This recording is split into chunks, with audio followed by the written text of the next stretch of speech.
Votre invité ce matin, Stéphane Le Neuf. Pierre Laurin, bonjour. Bonjour. Spécialiste, journaliste, écrivain, spécialiste de l'URSS, de la Russie aussi. Est-ce que François Hollande avait donc refusé, on s'en souvient, en octobre 2016, de recevoir Vladimir Poutine. Est-ce que en mai 2017, Emmanuel Macron a raison de recevoir Vladimir Poutine? Je crois qu'il y a un principe fondamental de la diplomatie, c'est que on parle avec ceux avec qui on a des différends. Parler avec les amis, c'est très agréable, mais ça ne mène nulle part. Donc il faut parler.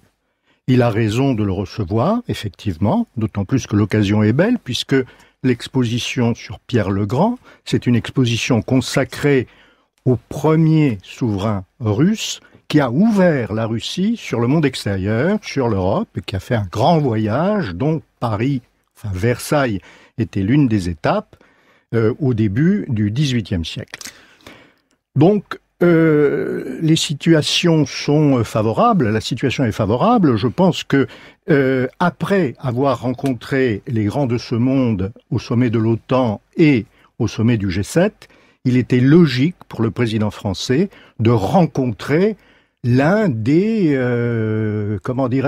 des acteurs dominants de la politique européenne. Alors aujourd'hui, est-ce que Emmanuel Macron doit tout de suite établir un rapport de force avec Vladimir Poutine, au-delà des divergences de fond sur des dossiers comme l'Ukraine, comme la Syrie? Je crois que les rapports de force ne servent à rien, parce que on campe sur ses positions et donc ça ne mène nulle part. Comme le président Macron le disait à propos du sommet du G7 et de ses rapports avec Donald Trump, il faut s'écouter. Semble-t-il que Trump veut bien écouter, et je pense que Poutine est dans le même état d'esprit. Il l'a dit à plusieurs reprises que les problèmes se résolvaient par la discussion. Mais la discussion en prenant en compte les intérêts de toutes les parties, sinon ça ne mène nulle part. Est-ce qu'aujourd'hui Vladimir Poutine a intérêt à avoir une telle rencontre pour sortir un peu de son isolement diplomatique? En fait, l'isolement diplomatique de Vladimir Poutine est une vision purement occidentale, et encore pas de tous les pays occidentaux. Ce sont les États-Unis, la France, la Grande-Bretagne, l'Allemagne. Les autres pays sont beaucoup plus ouverts, en particulier l'Italie, sans parler de la Grèce, sans parler de la Hongrie. Ils sont beaucoup plus ouverts au dialogue. Sans compter évidemment l'Inde, qui est l'un des principaux clients de la Russie, la Chine, qui est l'un des principaux partenaires.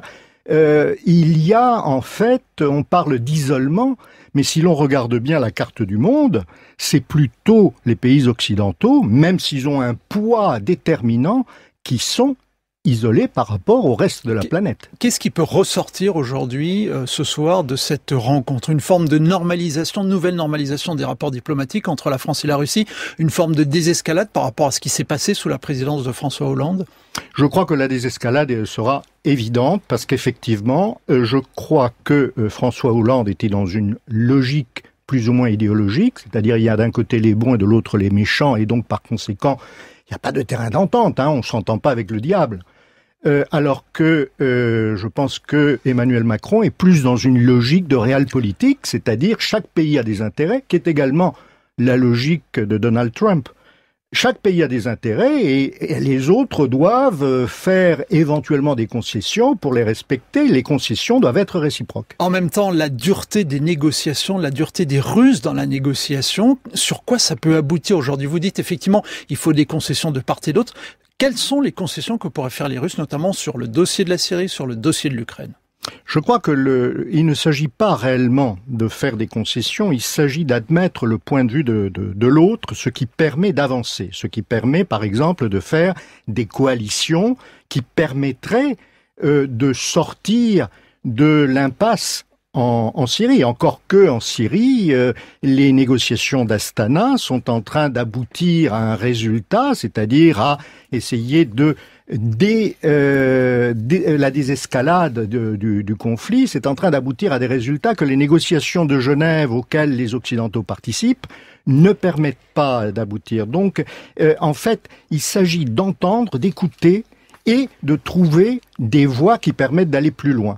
Et c'est ça qui va se passer aujourd'hui. La Russie fait l'objet de sanctions européennes depuis la guerre en Ukraine. Est-ce qu'il est possible que l'Europe, que la France revienne sur ces sanctions? Oui, certainement, mais pas tout de suite. Il faudra justement s'inscrire dans un processus de négociation, dans un processus de confiance. Par exemple, sur le dossier ukrainien, la Russie a des positions que l'on n'écoute pas forcément. Et ils n'ont pas forcément tort sur tous les points. Sur quel point, par exemple ? Eh bien, sur le fait qu'il est absurde dans l'Europe actuelle que l'on ne concède pas à une région qui a une langue, une culture qui n'est pas celle du reste du pays, qu'on ne lui concède pas un minimum d'autonomie, qu'on interdise sa langue et qu'on veuille tout formater à la manière des Jacobins français au XIXe siècle, défense de cracher par terre et de parler breton. On n'est plus à cette époque-là. Maintenant, on ne voit pas pourquoi le Donbass n'aurait pas un statut d'autonomie. Il ne demande rien d'autre. Or, visiblement, alors que c'était inscrit dans les accords de Minsk, normalement, Kiev aurait dû faire un statut particulier en 2015, on est en 2017, on ne voit rien. Mais, d'un autre côté, c'est toujours la Russie que l'on accuse de ne pas respecter les accords. Alors les Ukrainiens disent « Ah oui, mais ce sont les accords militaires qui ne sont pas respectés ».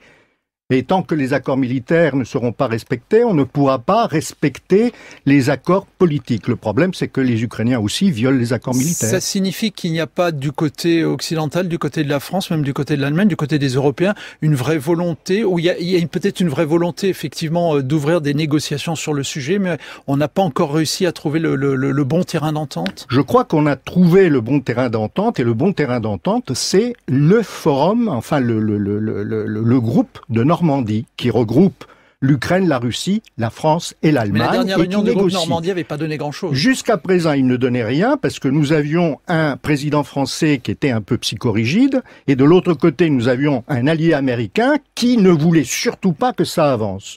Je crois que ces deux facteurs de blocage sont passés, et maintenant, on peut espérer qu'il y ait des avancées. Il y a aussi une grosse suspicion avec les Russes sur l'espionnage pendant la campagne électorale d'Emmanuel Macron. Vous pensez qu'Emmanuel Macron doit évoquer ce dossier aujourd'hui avec Vladimir Poutine ? Je pense qu'il va l'évoquer et que Vladimir Poutine va lui dire « mais où sont les preuves ?» Le problème actuellement, c'est qu'on ne sait rien. On accuse par exemple sur le piratage de la campagne américaine, en particulier les dossiers du comité démocrate, on accuse les Russes. Mais on sait très bien qu'un hacker n'importe où aurait pu faire cela. D'ailleurs, les démocrates eux-mêmes, certains, les partisans de Bernie Sanders, avaient toutes, les raisons de provoquer ce piratage. Merci Pierre Laurin. Je vous rappelle que vous êtes journaliste spécialiste de la Russie.